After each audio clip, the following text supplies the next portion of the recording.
اور اپنے پروردگار کی کتاب کو جو تمہارے پاس بھیجی جاتی ہے پڑھتے رہا کرو، اس کی باتوں کو کوئی بدلنے والا نہیں، اور اس کے سوا تم کہیں پناہ بھی نہیں پاؤ گے۔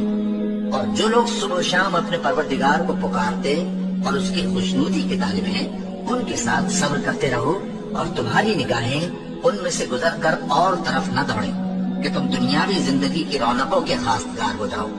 اور جس شخص کے دل کو ہم نے اپنی یاد سے غافل کر دیا ہے اور وہ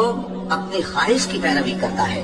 اور اس کا کام حد سے بڑھ گیا ہے، اس کا کہا نہ ماننا، اور کہہ دو کہ لوگوں یہ قرآن تمہارے پروردگار کی طرف سے برحق ہے، تو جو چاہے ایمان لائے اور جو چاہے کافر رہے۔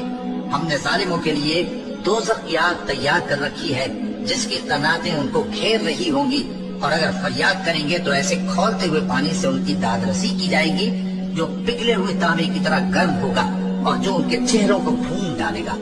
ان کے پینے کا پانی بھی برا اور آرام گاہ بھی بری۔